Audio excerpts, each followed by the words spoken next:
Gary, Tom. I start talking to you as you take a swig. I took a sip as soon as you started talking. Perfect. Welcome to the Outside and Active podcast. Yeah, thanks for having me. And I believe you are the second non-UK person we've had on the podcast. Very special. The first being Scott Jurek. Wow, So that's a tough act to follow. Do you have to put subtitles for me?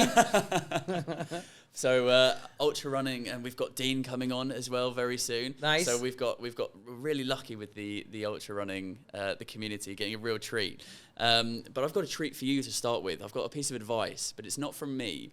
It's from someone that you also know, David Hellard, who has been a guest on the podcast before. And he didn't know he was leaving you this piece. No, he was leaving it for you.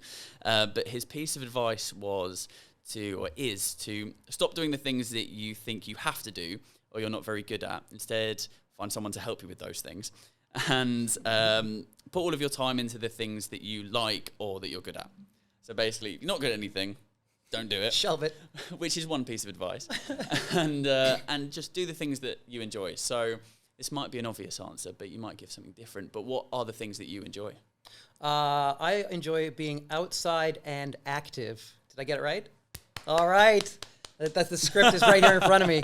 But no, it's very true. My entire adult life I've been very motivated for just being outside and active, and no matter what means that is. So I'm known as a runner, and runner is certainly my primary mode of transit through the world. But I love skiing and ski touring and biking, gravel and mountain biking, and paddleboarding, and kayaking. I did expedition races for a few years. So really, the thing that motivates me the most is being outside, and though I am known as a singular sport athlete, I don't make it through a week without doing other activities, from strength work to biking, etc., because it really does, for me, keep it fresh. And do you build that into your schedule? So you're like, I'm going to make sure I do something. Absolutely. So I schedule a strength workout every week to make sure I've got that done, and then my wife and I, we built out our own little strength space in our garage back home in Canada. And I get on my bike once a week as well, whether that's outside on a gravel bike or a mountain bike, or inside on a spin bike doing Zwift or whatnot. But I really enjoy the cross training. And the advice actually made me think when I was looking at it, and I was going to chat to you about prioritizing things. And I was going to ask you this later on, after we've obviously spoken about your journey and lots of different things. But prioritizing things that matter to you. And you've done that in the last year in terms of wanting to spend more time with your family.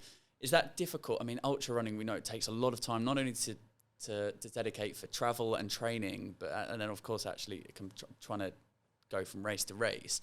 Is it quite difficult to then pull yourself away, or actually when it's trying to spend more time with family, it's quite an easy decision? Well, I mean, first and foremost, the decision was easy. The fallout's not the right word. The repercussions, the aftermath of making that decision has been, it's been an interesting journey through having to reassess who I am, what my priorities are, and what that means for me athletically and competitively. And it has taken me a bit, in hindsight, longer than I would have liked to really come to terms with the fact that, as you mentioned, as an ultra runner and a long distance runner, the great thing about running is that you get out of it what you put into it. And I'm very fortunate that I was able to go all in on my ultra running for many years, and I saw the results from that. And I'm quite proud of what I was able to accomplish. The struggle that I've had the last couple of years is essentially having a sense of self, or a vision of who I am and what I should do, and not quite being able to perform to that level. But then it took a while to have the epiphany of realizing that I'm getting out of it what I'm putting into it, as I always have. And right now I'm dedicating more of my time and energy into my family life and my business life. I have an events business and a coaching business, and I'm seeing the effects, the positive benefits of that in what I'm directing my energy towards. So it's taken me a little bit to kind of reassess and almost forgive myself for not performing at the level that I have previously, and just accepting that I do this because I love to do it. I am a competitive person, so I do like competing, and I do like getting a result. And that's been the hardest thing to kind of reassess as to like what my definition of success is now, because it has to be a different definition of success, and it has to match what I'm putting into it for what I'm getting out of it. And that was a bit of a journey this year. It's really interesting picking out, specifically saying, reminding yourself of why you enjoy it, or, getting back what you're putting into it, because the everyday person that runs their 5Ks, 2 or 3 times a week, and might look at times, go, oh, I've not run that one quickly, I've not run this, or people are looking at my Strava times or whatever, and then hearing that we've had this on the podcast before, but it's bringing it back up because it's so important. I'm running because I enjoy it. I want to enjoy it, and it's benefiting me mentally and physically. No matter whether I run it in 7.5 minute miles or if I'm doing it in 11-minute miles, like running is just there to be enjoyed, and that's being at the National Running Show is reminding us of how fun the community and the sport of running is. But it's nice to hear that just doing things for me and then trying to enjoy it rather than, I know you're competitive, we know that, but but yeah, meeting yourself where you're at, essentially. And I will always continue to do the things I do the way I do them because I love doing it. And it has been that. It's just been kind of getting back to my own roots as a person and what's meaningful to me, and continuing to do that because that's what I'll always do, whether there were races or results or Strava or any of these other things or not. I'm still going to do what I'm doing right now, which again is prioritizing the things that are most important in my life, family and business, and then running and activity is for me and my wife. It's a very important part of our day-to-day routine, but it's not all encompassing like it has been and was, and it has to be all encompassing to run 100-mile weeks on technical terrain to get yourself into that really high level performance space. We've been very fortunate to have a number of different, very, very talented and very lovely ultra runners on this podcast. And I'm always interested to know at what step or how the stages were to take you from, I'm running to keep fit, or I'm running competitively but shorter distances, and then going ultra running. Because you can almost, a lot of people, as soon as that door opens towards ultra running and it being... finding out about that world, it's like a different switch that flicks. Absolutely, yeah. So for me, the door that opened into this world was Eco Challenge. And in the late 90s, I was living in Banff, Alberta, Canada, a mountain town. I was drinking more than I was doing anything else, drinking and skiing. And I saw Eco Challenge on TV. And I decided while viewing it with some buddies that was something I was going to do one day. And it took another, into 2004, I think it was, so another 6 years before I finally decided I was going to try to do something athletically. I didn't grow up with this athletic outdoor background, but I knew mountains and being outside was very meaningful to me. And it started when I left home at 19 and moved to a mountain town and got into skiing, etc. So I then put together some friends in a team, and we started training for expedition adventure racing, and that was my start. I didn't know what ultra running was. I'd never heard of it before. I couldn't believe people ran 50 kilometers, let alone longer than that. I had met people that were going on 5-hour training runs, and I thought that was totally bonkers. And we, as a group of friends, managed to make our way through an expedition race finish, which was always the goal. It took a couple of years. Lots and lots of money, and 4 races before we accomplished that. But what I discovered of myself in those years working towards the expedition race finish was that I had a propensity for running, and I wasn't a runner. I know for a fact that I ran less than 100 total miles in my life before 2004. And then when I started training for expedition races, you were biking and kayaking and running, etc. And running was the thing that spoke to me and that came most naturally. And as we were halfway through the eventual expedition race that we would come to finish, having had a multitude of issues in the first 3, I prayed to anything above me that would listen that if we could just be granted this finish, I'd sell my mountain bike, I'd sell my kayak, and I would go all in on the running because I loved it so much. And that was 2007 in Australia in August. We finished, got back to Canada, sold my bike, sold my kayak. In 2008, I started all in on the ultra running, ran my first ever 100-mile training week, ran my first ever 100-mile race in August of 2008, and the rest, as they say. And that's what led me to this at that point. And I was 26, 27 when I started that journey. And you've always been quite competitive, and with yourself, but with other people as well? A bit of both. I mean, and it's funny, right? Because everything from card games and Monopoly on out, like there's always been a competitive edge that's in there. Yeah. And I can laugh at it and often do and kind of mock it to an extent to just almost normalize it. But yeah, my wife beats me in cards and I'm genuinely pissed off at myself and trying to figure out where I went wrong in the hand. So the competitive edge has always been there. I grew up, as I mentioned, in Newfoundland on the east coast of Canada. I played ice hockey for 22 years. So that was kind of my competitive outlet. And that was really my only sports background before getting into this. It's interesting because that's team sport. But ultra running, I know obviously there's a certain amount of collaboration and running with other people and, during events, but ultimately you're in your head when you're running, and you have to be, at times you're spending hours on your own. So how does that compare competitively, obviously team sports, but then going to that, how do you keep yourself driven and motivated during races, but also in training as well, when you're ultimately on your own? Yeah, it's a really good question, and I really value the team sport background that I have, and we have a son now who's 7.5 years old, and he really likes individual sports such as swimming and skiing and whatnot. But I'm not forcing, but I'm encouraging, encouraging a team sport, and it seems like football, soccer, is that sport that he's enjoying. So I really look back on the benefits of what I learned in team sport and how I could then apply that to the expedition racing, which again is a team sport, teams of 4 co-ed. Where I, in hindsight, really lucked out was that because we started with expedition, when we were pushing our limits to our absolute boundaries at that point in time, you would reach your breaking point 10 times from start to finish in an expedition race, where you were out for the ones we did anywhere from 3 to 9 days. But when you did, you had 3 teammates that were there to pick you up, and everybody had a low point at a different point. So as they pulled you through, you got to see that it wasn't the end of the world when you had your low point, and you knew that if you just stuck with it, you'd come out the other side, and within hours, you'd go from the lowest point of your life to the highest point of your life. Yeah. So I had that experience before going into the solo side of things, and that was really valuable because I could approach things and understand that you just need to manage this moment in time right now, and you will get through this, and it will get better on the other side. And I've really come to absolutely love the solo element of things. I cherish my time to myself. I certainly come across as an extrovert, and I primarily am, but I also have introverted ways about me. I really need my individual time on a day-to-day basis. And I run primarily by myself, and it's a really healthy space for me to be in. I solve the world's problems in the first 20 minutes, and I solve most of my own in the next 20.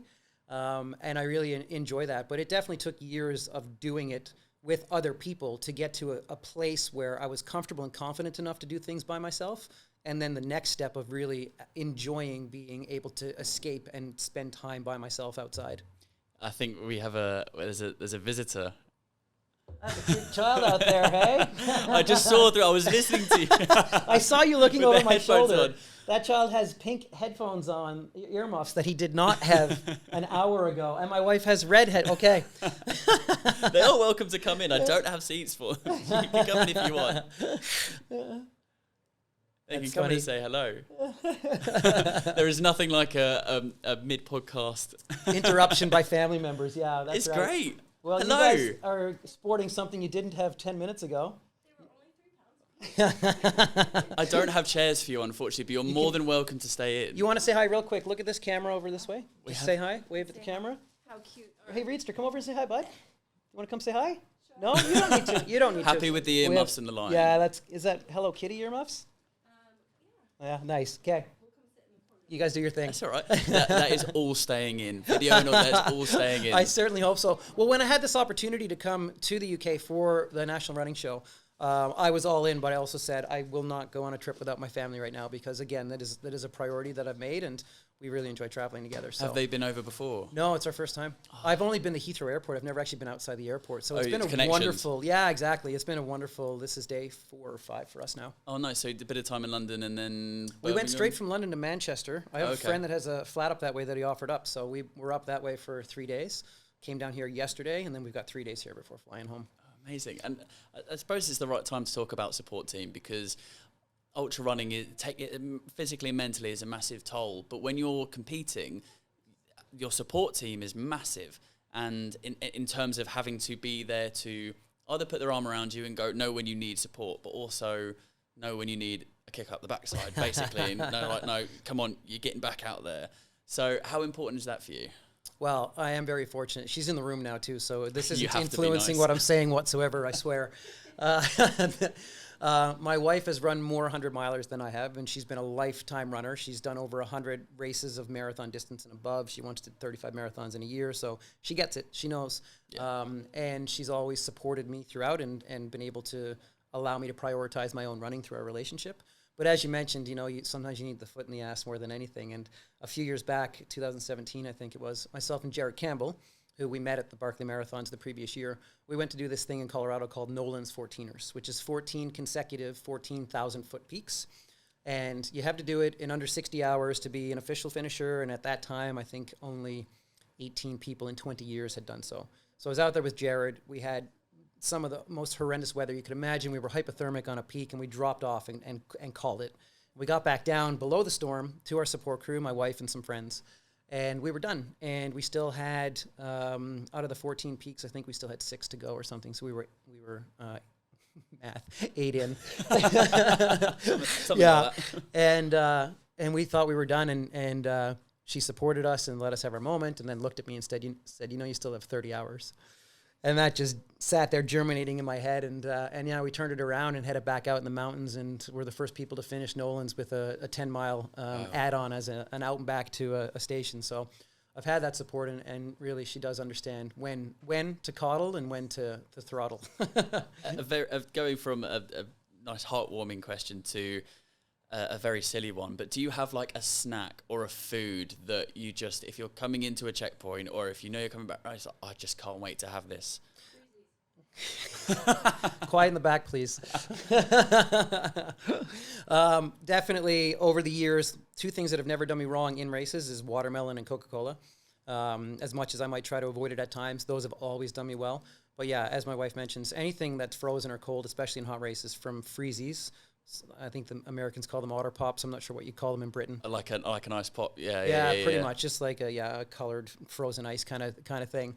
Any kind of frozen cold, from ice cream to freezies, will typically get me going again pretty quickly. Bit of sugar as well. Yeah, exactly. But it's hard to come by. Obviously, it needs to stay frozen, kind of thing. But for actual race supplied foods, most often, watermelon and Coke are the things that I usually have access to that work for me. I was looking around your website, and there's a quote that's quite poignant from Walter Payton. Remember, tomorrow is promised to no one. And that resonated quite a lot, and interested on the thoughts of why it's there and what that means to you. Yeah, that's been there for well over a decade now. Probably I've had that quote as my signature on my email since the beginning of my email, I think. And it did resonate for it does, but especially did, 10, 15 years ago, to really cherish the day because you just don't know. And I'm very fortunate at this point in my life at 46 years old with a healthy, happy family. And I never take that for granted. What we're able to do right now, even being here, sitting down with you, is a really special experience for us. And we've lost loved ones, both of us, and things can and do change very suddenly for people in their lives. So I really try to keep that as a central focus, to just really appreciate the good times when they're good, because you never know when that might end suddenly and what you might be up against next. I think that resonates with people listening. We're recording this towards the middle end of January, when people are trying to keep to resolutions, if that's what people do. But the idea of taking every opportunity, trying to say yes to more things, even if it's going to see a friend or going down to park run or going to do an event that you maybe didn't really want to do, but taking opportunity of life. And like you said, tomorrow's never promised, and you want to do as many things as you possibly can. Someone threw a quote at me a couple of years ago when I was doing something just in a conversation, didn't know the guy, but that essentially said, it's a good day or whatever. And he just responded, "Any day above ground is a good day, mate." And that was a more succinct way of really saying it. It was a more, just hitting the point right on the head. And it's very true. Any day above ground, any day you're still here, you do want to try to extract some value out of it if you can. I like that. A question that I'm, again, interested in is, and it kind of leads on a little bit of, is there a race or a route that resonates with you? Is there a route that if you could only run or go across or do an event once, that's it? Do you have one in mind? So I'll answer that question, but I might expand on it a little bit. And in terms of a race specifically, there's 2 races that, if I had to choose, and as you say, you can only do one event for eternity kind of thing. There's a local 30-miler, almost 50K, where I live in the Vancouver region called the Neenacker. I've done it 4 or 5 times. I've won it once, and it's just a really beautiful point-to-point route with a massive 1,200-meter, 4,000-foot technical climb right off the start of the race. But the community around it is the big thing. There's over 400 volunteers out for this race. There's only 165 people or something that get into it. It's a lottery, and it's a really special, community-based event. I love it. I love everything about the course on out to the people around it. And then the Hawaii 100-miler, even though I haven't been there many years, a very similar thing where there's such a strong community dynamic to it. There's only 3 aid stations, and those aid stations are really well supported. And every time we've gone, it's been a couple of years now, but we went every year for, I think we've been as a family 10 times, but we've felt connected to a community, and that those would be the two that I would choose, because it's more than a race. It feels like more than a course. That's the answer. I thought I might get. There's something that maybe might be super obvious, but to you, it's something. Obviously, it's the race, but it's more than that. It's the community, and I think most people get that. Well, you get races and courses can be beautiful in their own right, but it's the volunteers, the people, the community around it that really have that special connection to it. But then, as I said, expanding on that question, if I had to choose a zone or an area that I could only ever do stuff in again, it would be my actual backyard where I live in BC in a city called Chilliwack. It's the terminus of the North Cascade Mountains, and we're very fortunate that we moved there a couple of years ago, and the mountain access is just phenomenal, and I could happily play in those mountains out my back door for the rest of my life and never have to put a bib on again and be quite content. I like that. Is there an event that's on the list that for whatever reason you've not done, but if I could give that a go, I would? It's interesting. I don't know how much I want to put on camera and stuff right now. That's fine. Yeah. No, I think I might actually, but I'll phrase it like this. So this is our first time in the UK. It's been on our list for many years. I try to recall the year, maybe 5 years ago. Had actually booked flights and was coming over to give a go at Bob Graham, but ended up with a stress fracture and had to cancel my trip. So this is our first time here, and it's been on the list for a long time. It's really spoken to us. We really have enjoyed this trip. And there are not only multiple rounds in the area that entice me, but also some races and winter races that look quite tempting. And we've had some conversations over the last few days as to what that might look like for next year and in the future. So yeah, you might see us back this way sooner than later, and there's definitely lots of opportunities here for really cool things to pursue. Well, if that isn't a reason to go and follow you on socials and keep up to date of what you're going to be doing, because that's it's exciting to hear that. There's a race that I saw when just taking a look around that I'd not heard of before, but seems to be, in terms of performance, a favourite of yours, the Hurt Hawaii 100 miler. Right. Because you've been the course record holder, still the course record holder for over a decade, and you've got the 2 fastest. Yeah. What is it about that? Tell us about that, because I hear Hawaii 100 miler and think, palm trees and sun. Is it really like that? Is it quite up and down? But also, what is it about that race that for some reason clicks really well with you? Yeah. So the starting point for that is to establish that the 100 miles has, I could be off on this, it's either 13 or 18 kilometers of unique trail. So it's a 5 loop, and on those 5 loops, you have 2 long out and backs and 1 short out and back. So the first time I signed up to do this race, it was my second ever 100 miler in 2010, and I thought the timing agreed, going to Hawaii agreed. It looked super technical and mountainous. It's got 25,000 feet of climbing and descent. But I thought doing the loops, the laps and everything would be a one-off. It is a stunning course because you are in Hawaii. It is mountainous and it's super technical. But the big thing, as I alluded to earlier, was just that real sense of connectedness to a community around the race. And there are a few races I've gone where it just is so blatant and so obvious that you've stepped into something special that really has the right people overseeing it for such a long time. And I ran it in 2010, and then I broke my foot for the first of 2 times. And in 11 and 12, I went to the race. We officially started dating in 11 at the race, and I went over when I was on crutches because I still wanted to see the people, and I volunteered for the race for 36 hours.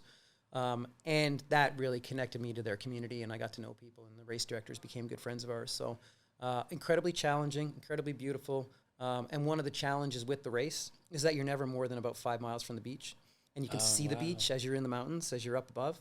So the actual mental part of it, of not quitting on yourself, and that's what catches people most times, is you can be in the depths in the race and know that in 45 minutes you can be on the beach or in your bed at back wherever you're staying, and it's all done and over. It's right there, yeah. Yeah, but the what I love about the course is it's gnarly. It's technical. It's got big roots and tree roots and steps and rocks and certainly not every step, but the majority of the race is quite technical. And I mentioned that Neenacker race. also where I was living. I lived in North Vancouver for 10 years. We're just outside of there now. Those trails are super technical. So when I went to Hawaii for that race for the first time in 2010, I scouted the course and immediately home turf advantage and knew that everything about that course matched where I was running in North Vancouver. And that's why I was able to succeed in that race and run such a solid time, is because the only difference was really the temperature variance. But the terrain underfoot was exactly what I was training on in my North Shore Mountains in North Vancouver, BC. Amazing. So an amazing experience. Absolutely. And it just occurred last week. We're following along with our friends, not only the ones that live in Hawaii that produced the race, but friends of ours that ran the race this year. And yeah, it's definitely, we'll go back again at some point.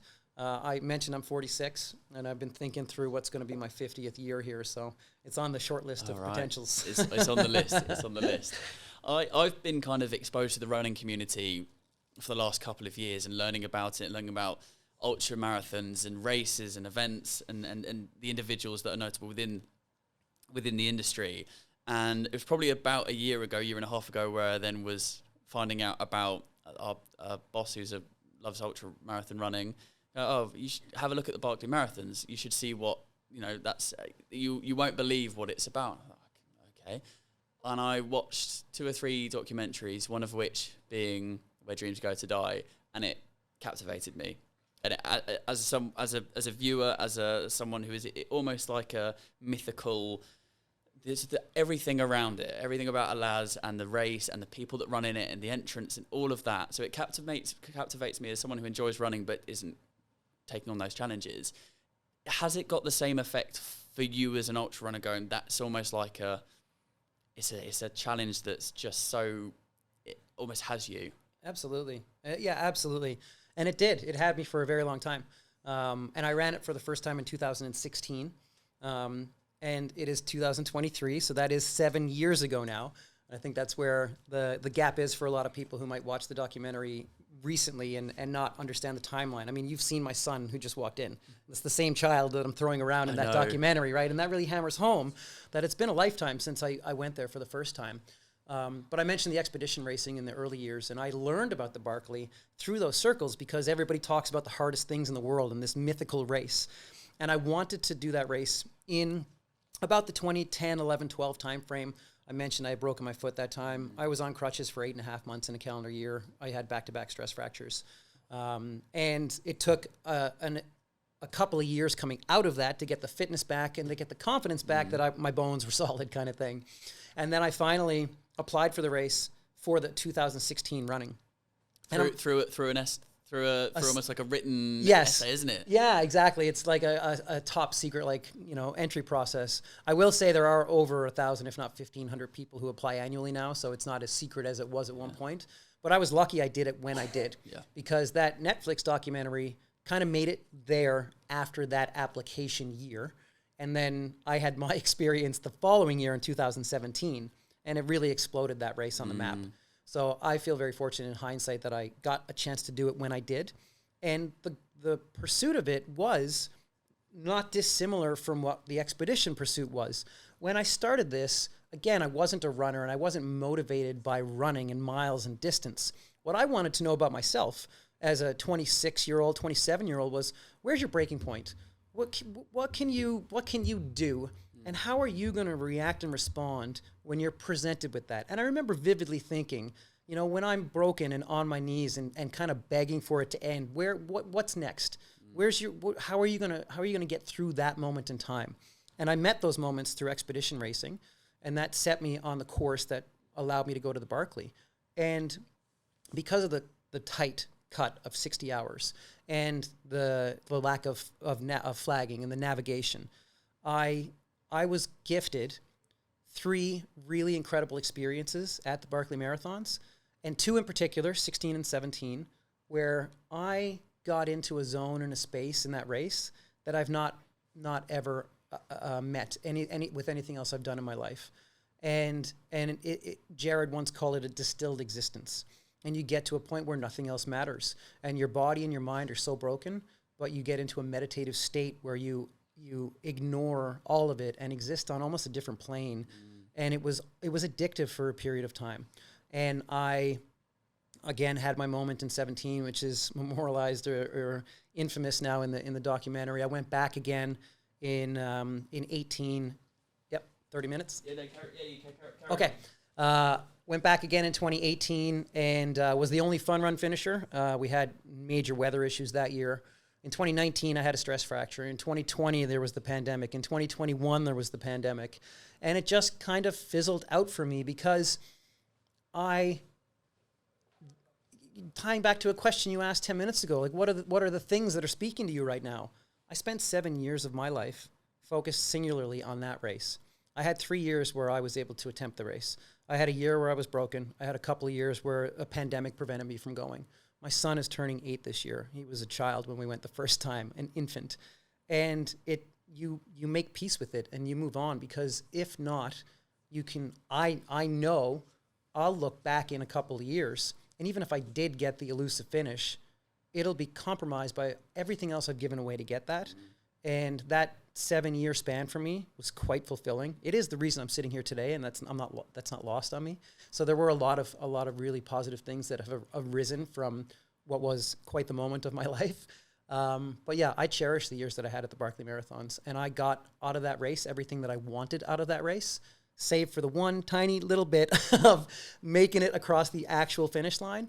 But I have made peace with that many years ago. And this year and last year, the last 2 years, I didn't even apply for the race. And now, again, my interest is being sparked by these other opportunities that fall within that same timeline of an early season event.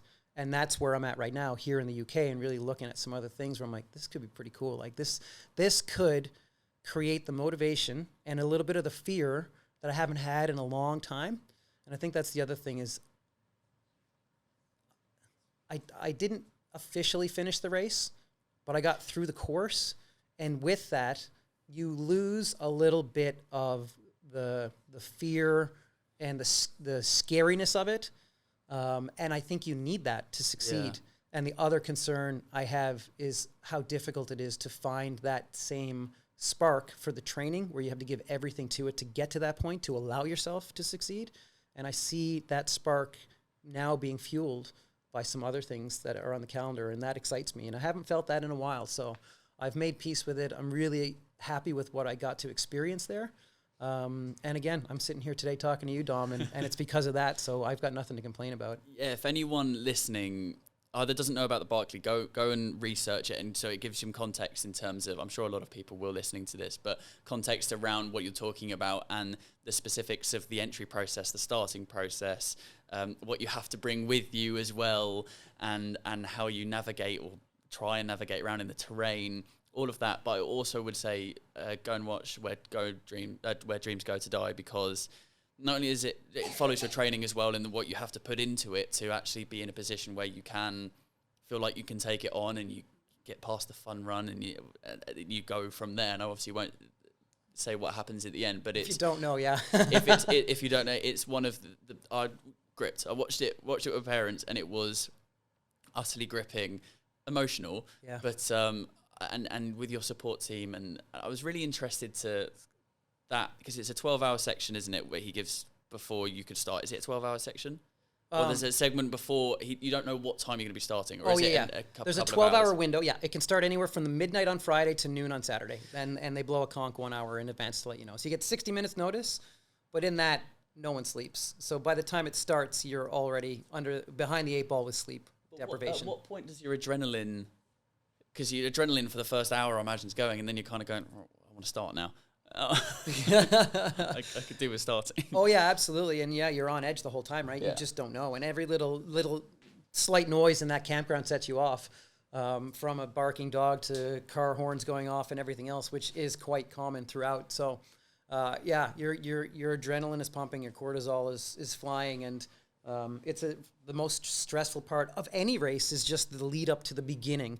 You know, there's a lovely moment for me, at least in every race, when the race starts, because then all of that stress to get there, the training, the tapering, the travels, it's all gone, and now you just have to do what you've trained your body and mind to do. And I love those first few miles of any race, where there's such a peace for me in that all that stress is behind now, and I just do everything you've trained yourself to do. It's amazing. You've answered my second to last question, which is what's next for you. It's basically keep your eyes peeled because you're putting a list together.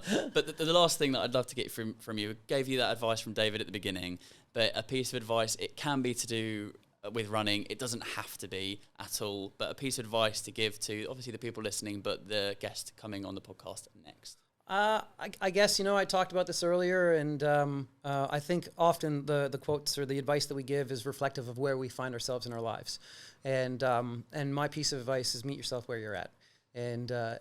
Whether younger, older, or whatnot, we often find ourselves struggling to meet ourselves with exactly where we're at through our training and life stresses and this, that, and the other thing. And if you can do that, then you can find a little bit more joy in what you're doing. And that in and of itself might spur you to be able to do a little bit more of the training or whatnot that you're chasing as it is anyways. Gary, thank you so much. It's genuinely been a pleasure to have you on. Enjoy the rest of your weekend and enjoy the rest of being in the UK. And we're looking forward to having you come back soon. Cheers. It's been an absolute treat. Thanks, Dom.